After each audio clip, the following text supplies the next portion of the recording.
The Man in Unit 3C. Part 1. Thin Walls. The first night I moved into the apartment, I heard him. Not a voice exactly, not at first, just a slow, deliberate scraping. Like someone dragging something heavy across a wooden floor. Then a thud. Then silence. The kind that makes you hold your breath. I just finished unpacking. Half my boxes were still closed, the overhead light too dim, the air stale like someone hadn't opened a window in years. It was a one-bedroom in an aging building on the edge of the city.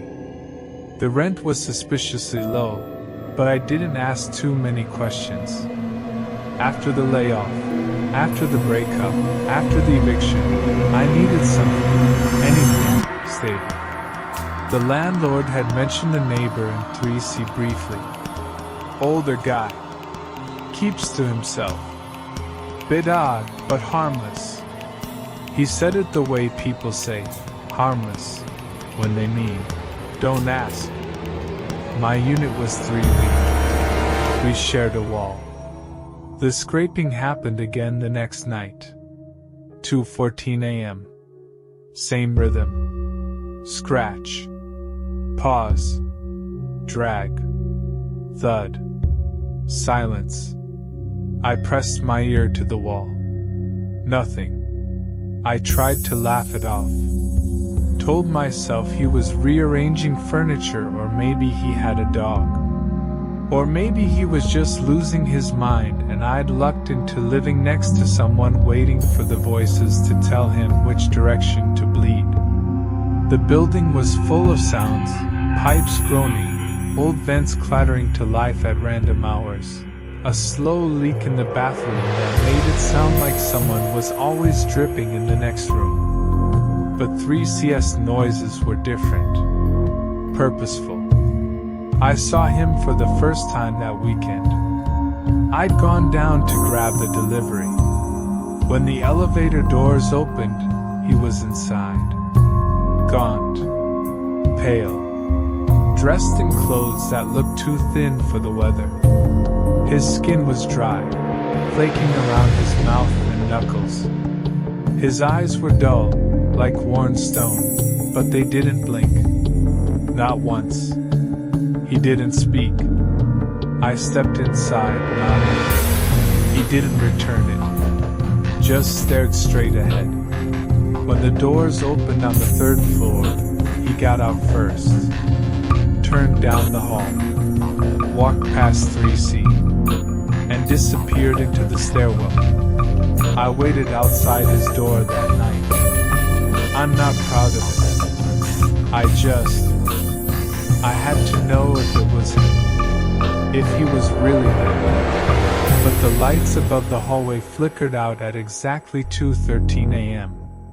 And then came the sound. Scratch. Drag. Thud. It came from my wall. Not the hall. I backed into my apartment, closed the door softly, locked it 3 times. The next day, I knocked. He didn't answer. I knocked again. Nothing. I put my ear to the door. There was breathing. Low. Wet. Labored. Like someone trying not to be heard but failing with every gasp. I stepped back, went inside, told myself it was nothing. People have health problems. Maybe he's just sick. Maybe he's sleeping upright. Maybe he's dying and nobody knows. Maybe he's already dead. I asked the landlord again. Mr. Bell in 3C? Yeah, he's been there forever. Doesn't bother anyone. Probably won't answer if you knock. He's a bit of a shut-in. How long has he lived here? He scratched his head. Long time. Since I took over the property, at least. 15 years? That night, the sound changed. It wasn't just scraping. There was whispering. Soft. wet, just beneath the threshold of understanding. It didn't come in a language I recognized. It wasn't gibberish either. It had pattern, rhythm, cadence. It came through the vent this time. I moved to the bathroom, turned off the light, waited. The voice stopped. Then it whispered one word. My name. It said my name.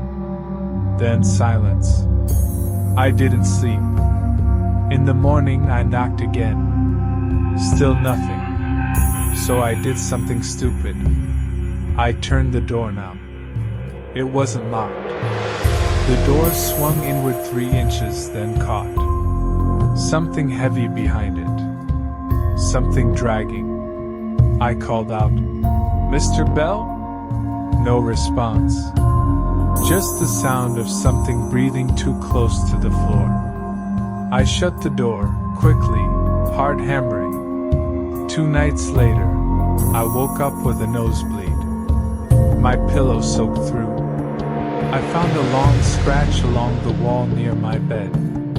Like something clawed from the other side. Or maybe through. That same day, I noticed something new in the hallway. A red stain near his door. Not quite blood. Not quite paint. A trail, like something had been pulled into the apartment. Or out. The building grew colder. I couldn't explain it. The heat was on. The vents worked. But the air inside my unit stayed thin and damp and wrong. I started hearing footsteps in the walls. Pacing. Back and forth. 3:12 a.m. Every night. Always stopping directly behind my bed. That weekend, I ran into the old woman from 4A in the laundry room. She saw the dark circles under my eyes. Asked if I was all right. I told her I lived next to Mr. Bell. She dropped her detergent. Went pale. "He still lives there?" she asked. I nodded. She took a long breath. "I thought they bricked up that unit." I stared at her. "What?" She looked away. "There was an incident. Years ago. I don't like to talk about it." "What kind of incident?" She didn't answer. Just said, "Don't talk to him. Don't open the door. If you hear him breathing, leave." Then she left her laundry behind and went upstairs. I went home. Waited. At 3:12 a.m., the footsteps came again. But this time, they didn't stop. They moved through the wall, through the bathroom, the kitchen, the closet, until they were inside. I heard the doorknob turn. The front door. My front door. It was locked, but the lock clicked open. And then, the scraping started again. But now, it was coming from the ceiling. Part 2. Quiet between the walls. I didn't move. I lay there in the dark, eyes fixed on the ceiling, heart a drumbeat of panic in my throat. The scraping above was slow, measured, like something dragging itself across the beams with nails or bone. Each stroke closer than the last. Each pause too deliberate. It wasn't a rat. It wasn't pipes. It was listening for me. The ceiling light fixture began to rattle. Just a tremble, like a breath brushing against glass. And then a thump, soft but final, directly above my head. That broke me. I sprang from the bed, grabbed my phone and a flashlight, and fled into the hallway. I didn't look up. I didn't want to know if something had come through the ceiling while I ran. The hallway lights were still dead. Hadn't worked since the night I first heard my name whispered. Unit 3C's door was closed again, but something dark stained the floor beneath it, seeping from inside. I called the landlord. No answer. I texted him. Said it was an emergency. Said I thought someone might be dead. He responded an hour later with a symbol. Not my jurisdiction. What did that even mean? I tried calling the police. They sent someone to check. The officer, young, clearly bored, knocked on 3C's door, listened for a moment, and shrugged. No one answered. If you're concerned, file a wellness check at the station. I told him the door had been open, that I'd heard something inside. He smiled like I was a kid with a ghost story. It's an old building, he said. They make noises. Happens all the time. And then he left.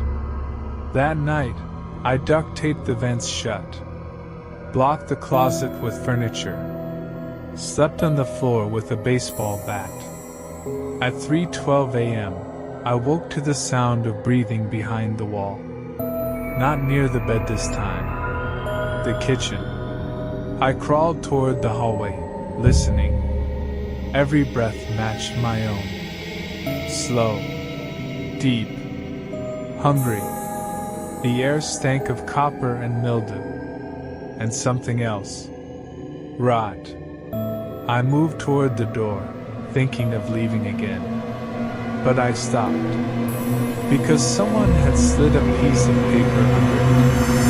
One word, scrawled in a jagged, quivering hand. Don't. The handwriting looked wet.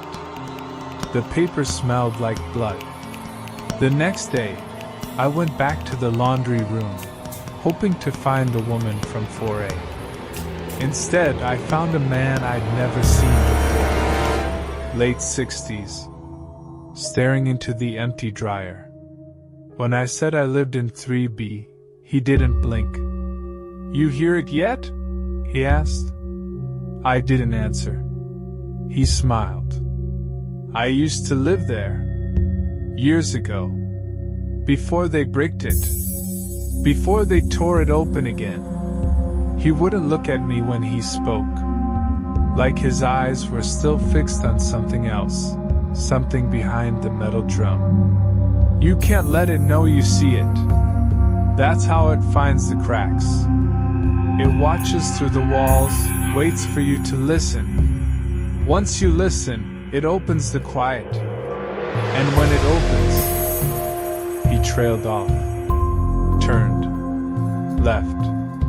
I didn't try to stop him. That night, the lights flickered in the hallway again. The power in my unit surged, dimmed, died. Then the scratching started again. Not the ceiling. The walls. Every wall. Something was crawling through them. Faster now. Desperate. I pushed the dresser from the closet door and opened it slowly. Inside, nothing. But the air was colder. Stale. The light bulb in the ceiling hummed and buzzed and popped. Glass rained down, and in the sudden dark, I heard a laugh. Behind me. I turned and saw the silhouette in the hallway. Bent. Wrong. It shimmered. Like static. Like something trying to become real but only halfway there. It stepped forward. I slammed the door shut and pressed my body against it. It didn't try to break through, but it whispered. And what it said was worse than any scream. You're almost hollow now. I didn't sleep. When the sun rose, I opened the door. The hallway was empty. But something had changed. My unit felt smaller. Walls closer. Shadows longer. Every surface slightly off. Angled, warped, like I was living inside a funhouse mirror stretched across dimensions.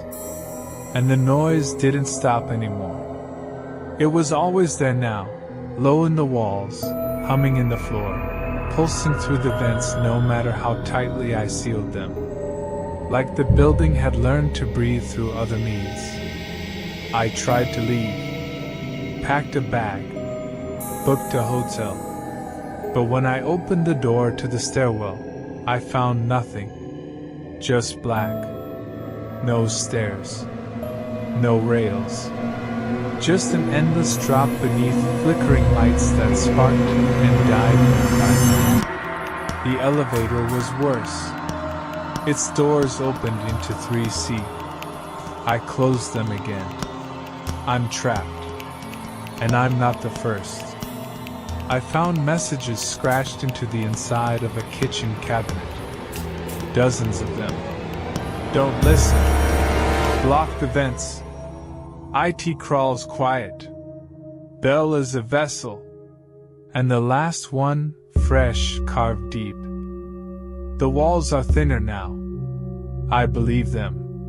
Because last night, I heard a voice from the hallway. Familiar. Mine. Part 3. The hollow behind the door. The voice outside my door was my own, but wrong. Every word echoed with a hesitation that didn't belong to me, like someone was wearing my throat but hadn't figured out how to use it. It said things I'd never said aloud, phrases pulled from the deepest pits of fear and memory. I shouldn't have opened it. It doesn't stop when the light comes back. You'll forget your shape before the end. And then it laughed. I didn't move. I didn't speak. I pressed myself flat against the far wall, a knife in one hand, the flashlight trembling in the other. I waited for it to knock. It didn't. It didn't need to. That night, sleep came in short, shaking fits. And when I finally lost grip of consciousness, I dreamed of walls that breathed, stretched wide like mouths. In them, eyes, hundreds, watching from behind drywall, pressed just beneath the surface, blinking in time with the hum that never stopped. When I woke, there was a crack in the living room wall. It wasn't there before. I would have noticed. It curved, like a smile. I touched it. Warm. I pulled back fast. Later that day, I heard scratching again. But this time, it wasn't distant. It was inside the apartment. I found the closet door cracked open. Inside, the drywall was torn. Something had tunneled in. A narrow passage carved straight through the building's innards. Wires hanging, nails bent, insulation slick and wet to the touch. It went deeper than it should.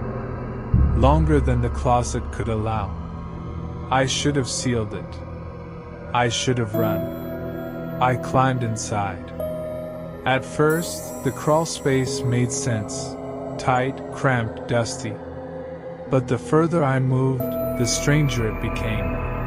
The walls curved inward, warped like ribs. And the light from my flashlight began to flicker, then dim. Not like the batteries were dying. Like the darkness was feeding. I turned to go back. The way was gone. Just more passage. No turns. No forks. No exits. Then I saw the door. Old. Wooden. Carved with patterns too twisted to follow. Symbols etched deep into the surface, some still wet and glistening. At its base, a trail of blood. Not fresh. Not dry. Just there. A heartbeat pulsed beneath the floor.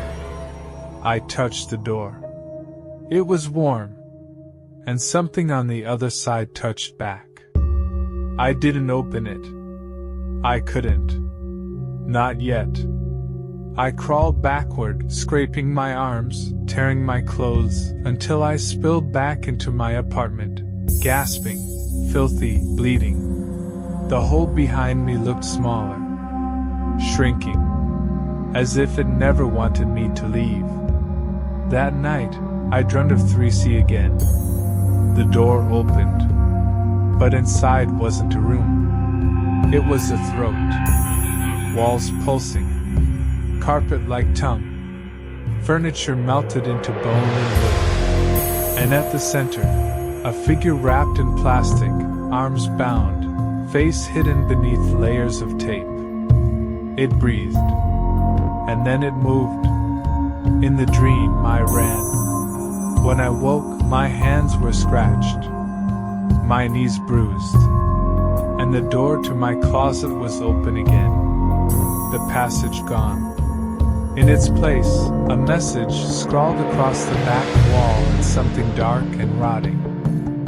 IT knows you went. Now it wants you back.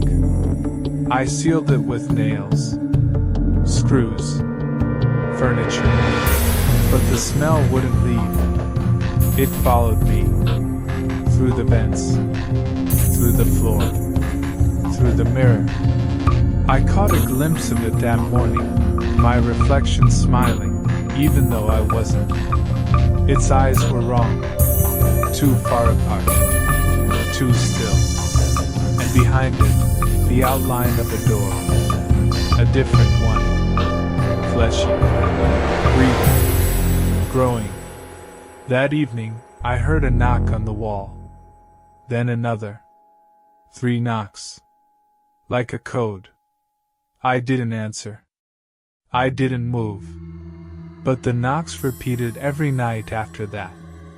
3:12 a.m. Like clockwork. Always 3. Always waiting.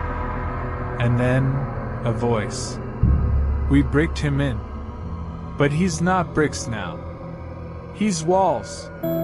I didn't recognize the voice until I realized it was the old woman from 4A. I found out the next day she'd died 3 years ago. Died in the stairwell. Fell. Or was pushed. The hallway lights never got fixed.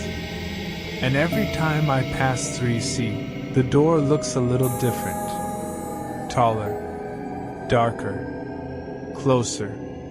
Sometimes I hear scratching behind my door before I even get out of bed. Sometimes I hear the lock slide open on its own. Sometimes I wake up with drywall dust in my teeth. The walls aren't quiet anymore. They're waiting. Part 4. The shape beneath the paint. I gave up checking clocks. It always said 3:12 a.m., even when I didn't look, even when the batteries had been pulled out and buried beneath the floorboards like a curse. That time still hummed through the walls. Through me. It wasn't just an hour anymore. It was a commandment. I tried to leave. I packed, called a car, told myself I'd never look back. But when I opened the door, the hallway was wrong. The elevator stood open, waiting. The interior pulsed with a low, red light, soft and sticky like the glow inside a throat. It hummed, not mechanically, hungrily. I didn't get in. I turned toward the stairs. There were none. Just blank wallpaper, smooth and unbroken. The stairwell door had been erased, papered over like it had never existed. The plaster still smelled fresh. I walked down the hallway, trying to find an exit. But it stretched on and on, looping back around itself like a coil. I passed 3C again, and again, and again.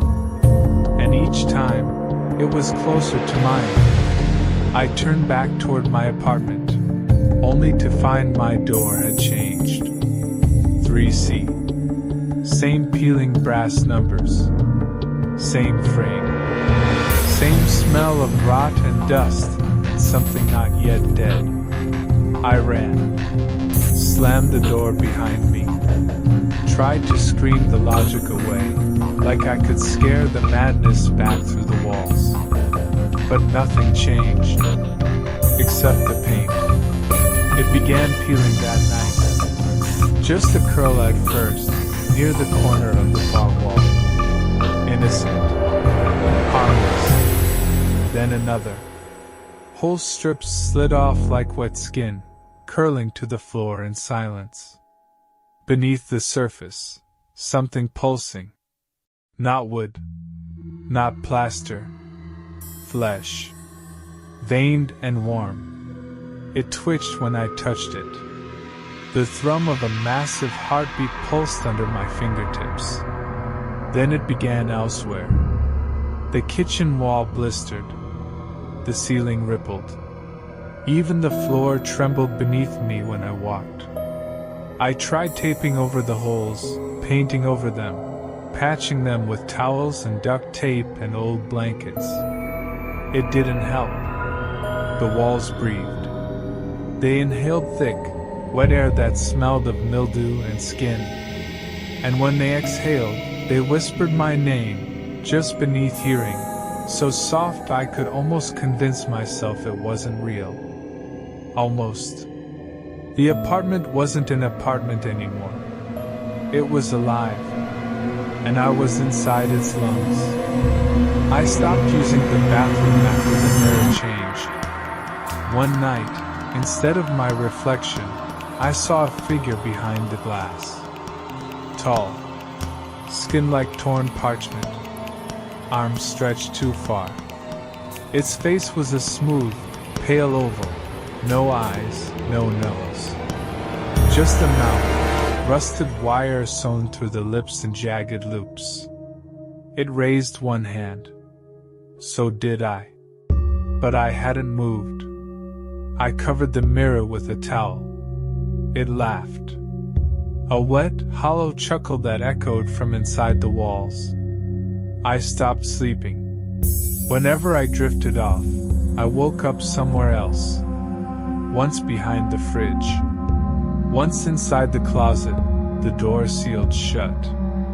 Once inside the wall. Curled in fiberglass, blind and barely able to breathe, while the pipes whispered prayers and voices that weren't mine. After that, I bled from both ears for 2 days. I haven't heard traffic since, or birds, or anything outside. The world beyond the glass stopped speaking to me. Even the window doesn't show the city anymore. Now it's just static. TV snow that flickers in and out of impossible images. My apartment. From above. From the ceiling. From behind my own eyes. I saw myself sleeping. And standing over me, something else. Bending. Watching. Shifting like smoke. Sometimes, the camera showed something worse. Me. Standing at 3C, smiling. I don't remember going there, but I remember saying the words. I'm ready. The next morning, the carpet in the living room bulged. Not like something under it, like something inside it. Moving.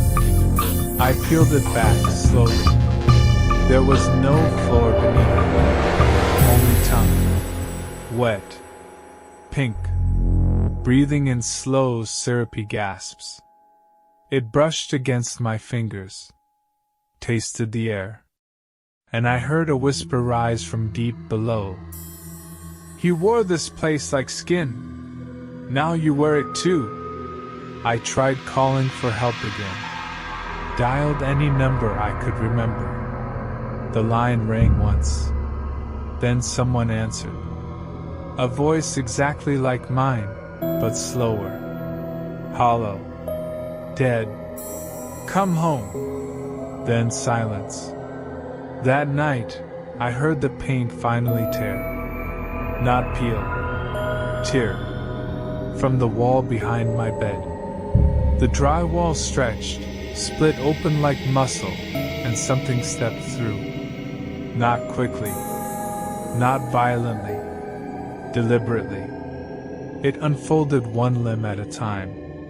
Damp, long joints clicking with wet suction, fingers ending in cracked, raw nails. Its skin glistened like meat pulled fresh from the bone. Its face was a blank gray oval, but its mouth was mine. Part 5, The Door That Lives. It stood in my bedroom like it had always belonged there. Tall, still, dripping something clear and thick onto the floor. It didn't move, didn't breathe, but I knew it was alive. Its head turned slowly toward me, a slight tilt, curious or amused. Its mouth, the mouth shaped like mine, widened. Not in a grin, in an invitation. My back hit the wall. The air in the room was heavy, dense with a smell I couldn't describe, like rain on hot wires, like something electric dying. I couldn't scream, couldn't speak. My tongue was dry, my voice stolen. It took a step forward. The floor moved. I blinked. It was gone, but the door behind it remained. Not the one to my apartment. Not 3C. A new one. Organic. Tall, arched, veined like an eyelid. The surface twitched when I got too close. It pulsed when I whispered. It leaked something red and warm around the edges. It had grown from the wall. I circled it for hours. Or maybe seconds. I don't know anymore. Every time I turned away, it shifted. It wanted me to lose track, to let it catch me by surprise. I didn't open it. I didn't touch it. But that didn't stop it from learning me. The whispers started again. From under the floorboards. From the vents. From the door itself. We lived in walls before names. We shaped the quiet. You are ours now. I blacked out sometime after the first knock came. 3 slow knocks.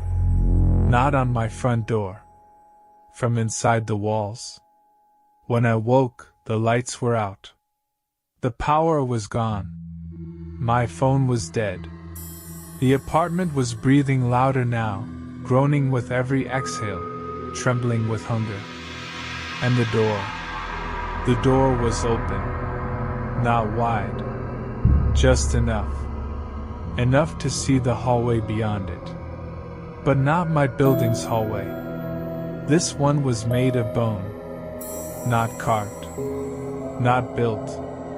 Grown. The walls twisted like ribs, slick with something warm. Pipes pulsed with dark liquid. Shadows slid through the corners without shape or purpose. I stepped closer. Behind me, the apartment began to change. The furniture melted into the walls. The floor peeled like skin. The air grew hungry. I had no choice. I stepped through. The door closed behind me. No slam. Just a sigh. Like something satisfied. The hallway stretched for miles. No end in sight. But there were doors. Dozens of them. All labeled 3C.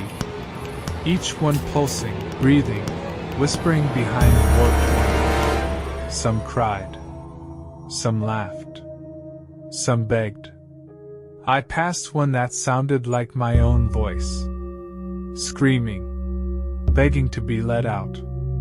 I didn't stop. Eventually, the hallway opened into a room. A chamber of flesh and stone. At the center, a throne of shattered mirrors. And on it, him. Or what used to be Mr. Bell. His skin was parchment now, too tight over his bones. His eyes were gone. just deep pits filled with whispering shadow. His mouth was stitched in spirals that flexed when he smiled. But he spoke. Not with his throat, with everything. "It's always one more," he said. "One more door. One more vessel. One more shape. The building is a mouth. You are its tongue." I tried to run. I did.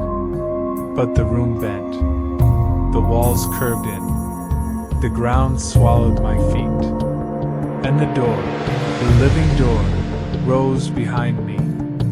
It wrapped its frame around my back. I felt a fuse. Fused to my spine. Fused to my name. Fused to my meaning. Now, I understand. 3C isn't a room. It's a pattern. A hunger. It's not just in my building. It is the building. It's any place with too many walls. Too much silence. Too much space for something to grow inside and wait. I see through the door now. I feel the walls move when you sleep. I know your steps. Your name. I am part of the shape now. And soon, when your apartment starts to smell like blood and wire and whispers, when your mirror forgets your face, when the walls sigh your name in the dead hour of night, you'll hear the knock 3 times. You'll open the door, and I'll be waiting on the other side, smiling with your mouth. End.